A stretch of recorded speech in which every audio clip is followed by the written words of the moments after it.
नमस्कार। स्काउट, जब जब हम ये शब्द सुनते हैं, हालांकि हो सकता है आप में से तमाम लोगों में से काफ़ी लोग उस स्काउट के परिभाषा से जुड़े हुए रहे हो, मगर जब हम स्काउट शब्द सुनते हैं तब तक हमें कुछ चेहरे नज़र आते हैं, कुछ छात्र, कुछ छात्राएं एक विशेष वेशभूषा में सुसज्जित, और जिनको हम सीधे सीधे अनुशासन से, राष्ट्र के प्रति अपने कुछ उत्तरदायित्वों से जोड़ने की कोशिश करते हैं। परंतु स्काउट इस शब्द को अगर थोड़ा सा और समीप झाँकर हम देखें, अगर उस स्काउट की दुनिया में झाँकने की कोशिश करें, तो फिर वहाँ से कुछ बड़ी मतलब अद्भुत और आश्चर्यजनक उनकी जीवन शैली निकल कर आती है। तो अभी हाल ही में राजसमंद में भी स्काउट का कैंप था, और हमने कोशिश की कि उस स्काउट की दुनिया में जाएं और देखें कि आखिर वहाँ ये तमाम छात्र छात्राएँ किस प्रकार से रहते हैं, इनकी जीवन शैली क्या रहती है। तो सच मानिए, जब हम वहाँ गए तो हमने समझा कि किस प्रकार से इन तमाम युवाओं को विषम और विपरीत परिस्थितियों में रहना सिखाया जाता है। जी हाँ, वहाँ पर टेंट के माध्यम से एक ऐसी परिस्थितियाँ पैदा की जाती है कि भैया आप तो जंगल में हैं, आप कुछ विपरीत परिस्थितियों में हैं, और वहाँ पर आप कैसे रहेंगे। वहाँ आसपास के संसाधनों का उपयोग करते हुए उस जीवन को सरल कैसे बना सकते हैं। वहाँ बच्चों को बताते हैं किस प्रकार से आपको इन तमाम प्राकृतिक संसाधनों के माध्यम से इस प्रकार से उनका उपयोग करना है कि आप वहाँ सहजता के साथ जीवन जी सकें। टेंट के माध्यम से सोने का, वहाँ जब आप घूमते फिरते हैं जानवरों से किस प्रकार बचना है, अपने साधनों को उन तमाम विपरीत परिस्थितियों से कैसे बचा कर रखना है, ये तमाम चीज़ें देखने को मिली। और हमने कोशिश की कि उस स्काउट की दुनिया के उन दृश्यों को आप तक लेकर आए, और हमने वहाँ थोड़ा सा ये भी कोशिश की कि किस प्रकार वो जो तमाम वहाँ प्रशिक्षक हैं, वहाँ तमाम सिखाने वालों के साथ साथ जो सीखने वाले युवा है, उनके बीच में किस प्रकार का ये संवाद होता है, वो संवाद भी हम आपके लिए लेके आए हैं। पहले तो सुनिए कि वहाँ किस प्रकार की ये तमाम चीज़ें होती है और उसका उपयोग क्या है। बेटा इसको क्या बोलते हैं, ये क्या है? मैम ये गैजेट्स है। गैजेट्स बना रखे हैं जो हमें यहाँ पे कैंप में सिखाए गए हैं। जैसे हमने ये लैडर बनाई है रीफ नोड, और इन सबको क्लोव हिच से, रीफ नोड से लेआउट के और ये इसका क्या महत्व है बेटा, ये क्यों बनाया? मैम ओम कह सकते हैं कि ओम सृष्टि की जो पूरी रचना है वो ओम से ही शुरू होती है। ओम के अलावा इसको जो बनाया है ना, इनको क्या बोलते हैं? मैम पूरा लेआउट है ये, ओके। जूही दल का लेआउट है पूरा। ओके, लेआउट का कारण क्यों होता है, या लेआउट किसे कहते हैं, क्यों किया जाता है जंगल में?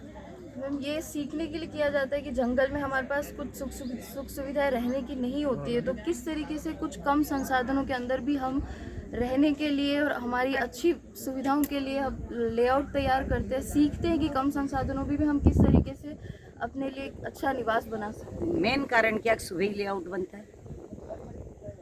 मैम सुबह सारी जिस तरीके से घर की दिनचर्या होती है, साफ़ सफाई होती है, उसी तरीके से मेरे पूरे जूही दल ने सुबह 4:30 बजे साफ़ सफाई, झाड़ू किया और अपना बिस्तर पूरा ये सेट किया है। और सर वो जिस तरीके से बर्तन रखने का, बर्तन को आपने ऊपर क्यों रखा, नीचे क्यों नहीं? मैम क्योंकि यहाँ अपने कदम पड़ेंगे और बर्तन के अंदर हम भोजन लेते हैं, तो बर्तनों के नीचे नहीं रख सकते क्योंकि कदम मिट्टी और इस तरीके से जानवर आते हैं। जानवर भी अच्छा, आते हैं जंगल। ये क्या है बेटा, ये क्या बनाया, क्यों बनाया, क्यों आवश्यकता हुई इसकी? मैम जैसे घर में होते हैं वहाँ पे हमारे पास जो बोल सकते हैं कि हम रखने के लिए स्टैंड्स होते हैं, लेकिन यहाँ पे हमारे पास कोई स्टैंड्स नहीं है, तो जो ट्री की जो ब्रांचेज होती है उन्हीं को हम इस्तेमाल करके हम हमारे लिए स्टैंड्स बना सकते हैं। देश के इस युवा पीढ़ी को भविष्य के लिए बेहतर बनाने की कोशिश की जा रही है। और ये जो कैंप कहाँ था, कैंप किस लिए था, कैंप कितने दिनों का था, कैंप में क्या क्या गतिविधियाँ हो रही थी, उन तमाम चीज़ों को लेकर भी हमने वहाँ पर बात करने की कोशिश की। तो सीधा सीधा सुनिए कि इस कैंप से जुड़ी हुई तमाम जानकारियाँ होती क्या है। राजस्थान राज्य भारत स्काउट व गाइड जिला मुख्यालय राजसमंद के तत्वावधान में डाइट नाथद्वारा के 50 संभागियों का 7 दिवसीय आवासीय शिविर आयोजित किया जा रहा है। ये शिविर सभी DLED करने वाले प्रशिक्षणार्थियों के लिए ज़रूरी है। 7 दिवसीय स्काउट गाइड शिविर करने के बाद में जो प्रमाण पत्र मिलता है, उसी के आधार पर उनको DLED का प्रमाण पत्र जारी होता है, और उसी के आधार पर वो रीट वगैरह की परीक्षा देते हैं। तो उनके जीवन के लिए ये बहुत अहम है। सुबह से क्या क्या प्रशिक्षण इसमें दिए जाते हैं, या क्या क्या तैयारियाँ सिखाई जाती है बच्चों को? जी, सुबह 5 बजे से लेकर के रात्रि को 10 बजे तक दिनचर्या का जो कार्यक्रम है, उसमें जागरण के साथ में फिर व्यायाम, सेवा कार्य, नाश्ते के बाद में सुबह निरीक्षण 8:15 बजे, 9:45 बजे लेकर से हमारा ध्वजारोहण का कार्यक्रम होता है। 9 से लेकर के 12:15 बजे तक प्रथम सत्र का प्रशिक्षण होता है। फिर ड्यूटी चेंज होने के बाद में भोजन, 1:30 बजे तक, 2 बजे तक आराम, 2 से 2:30 बजे तक जो हम सिखाते हैं उसकी परीक्षा लेते हैं, जिसको STA कहते हैं, स्पेयर टाइम एक्टिविटी, अवकाश अभ्यास के रूप में हम जांच करते हैं। 2:30 से लेकर के 3 बजे तक मनोरंजन है। मनोरंजन के बाद में 3 से लेकर के 4:30 बजे तक द्वितीय सत्र का प्रशिक्षण है। 4:30 बजे टी टाइम होता है। 5 से लेकर के 6 बजे तक बाहरी गतिविधि, सेवा कार्य या कोई प्रशिक्षण बाकी रह गया है उसको पूरा करते हैं। 6 से 8 रात्रि भोजन।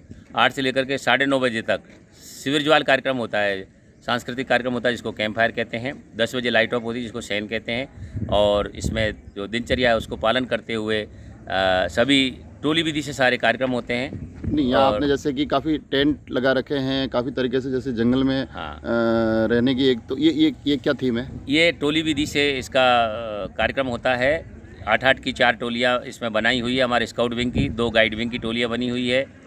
और इसमें लीडरशिप भी होती है जिसमें पेट्रोल लीडर टोली नायक होते हैं, सहायक टोली नायक होते हैं। उनके नेतृत्व में सारे बच्चे हिल मिल करके काम करते हैं। इसमें सहकार की भावना बढ़ती है, हम मिलकर के सब काम करें और हमारी टोली फर्स्ट आनी चाहिए। तो एक प्रतिस्पर्धा होती है। जंगल के बीच में हम सीमित साधनों में रह करके हमारे जो पास में जो साधन संसाधन को और हम सलीके से रखते हुए लेआउट के जरिए, गैजेट्स के जरिए और आसपास साफ सफाई, ये उसका प्रमुख अंग है जिसमें नेतृत्व, अनुशासन, उसमें गणवेश है, स्फूर्ति है, सब बच्चों को लीडरशिप इसमें सिखाते हैं। इस तरह का एक कार्यक्रम है। तो ये आज हम एक स्काउट की दुनिया में जाकर वहाँ की दुनिया के कुछ दृश्य आप तक लेकर आए थे। कोशिश की है कि थोड़ा सा हम आपको उन चीज़ों से रूबरू करवाएं, कोशिश की है कि हम आपको उन चीज़ों से जोड़ सके, और साथ ही हम कोशिश ये भी कर रहे हैं कि आप जुड़ सके राजसमंद एक्सप्रेस से, जुड़े रह सके राजसमंद एक्सप्रेस से। और हाँ, सब्सक्राइब करना ना भूलें।